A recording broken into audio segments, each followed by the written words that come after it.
Welcome to this lecture. Last lecture में हमने 3 variable के मैप को इन डिटेल देखा था।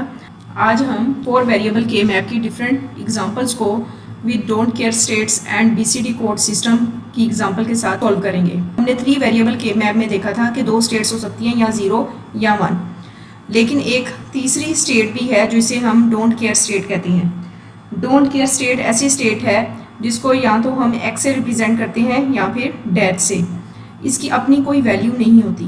ये ऐसे ही है जैसे कार्ड्स की गेम में जोकर होता है जिसकी अपनी कोई फिक्स वैल्यू नहीं होती, लेकिन ज़रूरत पड़ने पे उसे या तो 0 कंसीडर कर लिया जाता है या फिर 1। बिल्कुल इसी तरह के मैप में भी ऐसी कुछ डोंट केयर स्टेट्स होती हैं। उन डोंट केयर स्टेट्स को लार्जर ग्रुप्स बनाने के लिए यूज़ किया जाता है ताकि सिंप्लीफाइड बूलियन एक्सप्रेशन हासिल की जा सके।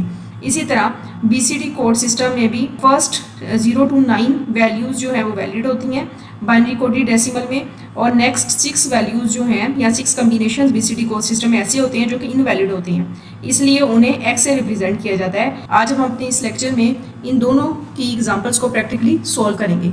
सबसे पहले हमारे पास है बूलियन सिम्प्लीफिकेशन यूजिंग 4 वेरिएबल के मैप। इसमें हमारे पास जो फंक्शन ABCD का दिया गया है, इट मीन्स के इस एक्सप्रेशन में 4 वेरिएबल्स हैं और m स्मॉलर m रिप्रेजेंट कर रहा है कि एसओपी एक्सप्रेशन है। p 7 9 11 में एसओपी एक्सप्रेशन को 1 से रिप्रेजेंट करेंगे और डोंट केयर स्टेट्स को 1 5 12 और 14 सेल्स में हम x से रिप्रेजेंट करेंगे।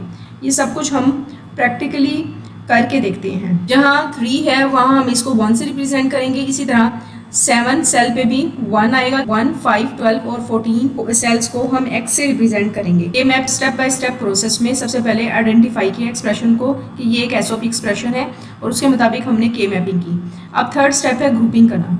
ग्रुप हम हमेशा लार्जेस्ट ग्रुप से स्टार्ट करते हैं। 4 वेरिएबल्स हैं तो लार्जेस्ट से लार्जेस्ट ग्रुप जो है वो 16 का बन सकता है, लेकिन वो यहाँ पॉसिबल नहीं है क्योंकि बाकी सारे सेल्स ब्लैंक हैं।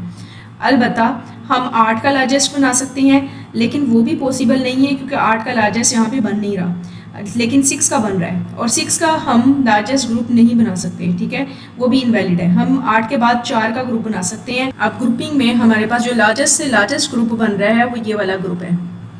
यहाँ एक बात नोट करें कि जो ग्रुप्स हैं या तो वर्टिकल हम बना सकते हैं या हॉरिजॉन्टल फॉर्म में बना सकते हैं। डायगोनली फॉर्म में हम ग्रुप्स नहीं बना सकते।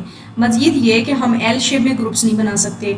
ठीक है, स्ट्रेट हमें या तो वर्टिकली या फिर हॉरिजॉन्टली ग्रुप बनाने होते हैं। अब इस ग्रुप में हम x को जहाँ जहाँ हमारा पॉसिबल है हम x को इसमें शामिल करेंगे। एसओपी एक्सप्रेशन में तमाम मीन टर्म्स का ग्रुप में पार्टिसिपेट करना ज़रूरी है, जैसे तमाम वंस का यहाँ पे पार्टिसिपेट करना ज़रूरी है, लेकिन तमाम x का पार्टिसिपेट करना ज़रूरी नहीं है। लेकिन हम x को लार्जर ग्रुप बनाने के लिए ज़रूर इस्तेमाल करेंगे। अब यहाँ ये वाला x और ये वाला x मौजूद है जो कि किसी के साथ भी ग्रुप, किसी वन के साथ ग्रुप नहीं बना रहा। ठीक है, हम इसको कंसिडर नहीं करेंगे, लेकिन हम डुप्लीकेट ग्रुप बना सकते हैं। फॉर एग्जांपल यहाँ पे हमारे पास 1 1 है, अगर हम इसे इस x और 1 के साथ मिला दें तो फिर हम 4 का ग्रुप बना सकते हैं। हम 2 का ग्रुप भी बना सकते हैं, लेकिन 2 के ग्रुप से हमारा जो हमें सिंप्लीफाइड एक्सप्रेशन हासिल नहीं होगा। हम कोशिश करेंगे कि लार्जेस्ट ग्रुप बनाएं और लार्जेस्ट ग्रुप हमारे पास 4 का बन सकता है। ठीक है, और ये हमने देखा था कि हम जो है वो रैप अप कर सकते हैं। ठीक है, यहाँ से हम 1 लेंगे और इसी तरह यहाँ से हम एक x और 1 लेंगे और इस तरह से हमारे पास 4 का ग्रुप बनेगा। इस वक्त हमारे पास 2 ग्रुप्स हैं, एक हमारे पास है ग्रुप 1 और दूसरा हमारे पास है ग्रुप 2। ग्रुप 1 में जो हमारे पास मीन टर्म्स हैं वो हैं 1 3 5 और 7, और ग्रुप 2 में हमारे पास मीन टर्म्स जो हैं वो हैं 1 3 9 और 11। अब हम इसके लिए सिंप्लीफाइड एक्सप्रेशन हासिल करेंगे। एसओपी के मुताबिक A0 जो है वो रिप्रेजेंट करता है A के कंप्लीमेंट को। ऐसी वैल्यूज जो कि चेंज नहीं होती वो हमने कंसीडर करनी है। 0 1 के साथ कैंसिल हो रहा है जबकि 0 0 के साथ रिमेनिंग है। इट मीन्स कि यहाँ पे हमारे पास कॉमन A का कंप्लीमेंट आएगा। अब अगर हम वर्टिकली देखें तो यहाँ पे हमारे पास 0 रिप्रेजेंट कर रहा है C का कंप्लीमेंट D से और 1 1 रिप्रेजेंट कर रहा है C और D से। अब यहाँ पे 0 1 के साथ कैंसिल हो रहा है और 1 जो है वो D इक्वेशन में पार्टिसिपेट करेगा। अगर हम इसे हॉरिजॉन्टली चेक करें, A B का कंप्लीमेंट है। यहाँ A के कंप्लीमेंट के साथ कैंसिल हो रहा है और B का कंप्लीमेंट जो है वो एज इट इज़ रहेगा। इसी तरह इसको अगर वर्टिकली चेक करें तो ये सी के कम्प्लीमेंट से कैंसिल हो रहा है और हमारे पास फाइनल आंसर डी आएगा। तो हमारे पास जो फाइनल XOP एक्सप्रेशन इसकी बनेगी तो उसे हम F से रिप्रेजेंट कर सकते हैं, ठीक है। जो सिंप्लीफाइड फॉर्म होगी वो होगी A का कम्प्लीमेंट D प्लस B का कम्प्लीमेंट D। अब हम नेक्स्ट एक एग्जांपल हल करने जा रहे हैं जिसमें हम सिंप्लीफाई करेंगे SOP expression of a BCD code. यहाँ पे हमारे पास एक एक्सप्रेशन दिया गया है, ठीक है, SOP है और इसको हम आइडेंटिफाई कर चुके हैं कि ये सम ऑफ प्रोडक्ट फॉर्म है, ठीक है। 4 वेरिएबल्स की 16 वैल्यूज़ बनेंगी, 16 वैल्यूज 0 to 15 बनेंगी। उसके लिहाज से ये 4 वेरिएबल का के मैप है, ठीक है। और इसमें जो BCD कोड है, जैसा कि हमने कहा कि इसमें फर्स्ट 0 to 9 वैल्यूज़ जो हैं वो वैलिड होंगी, आफ्टर डैट वो तमाम वैल्यूज़ जो हैं वो इनवैलिड कंसीडर होंगी और उन्हें हम डोंट केयर स्टेट से रिप्रेजेंट करेंगे।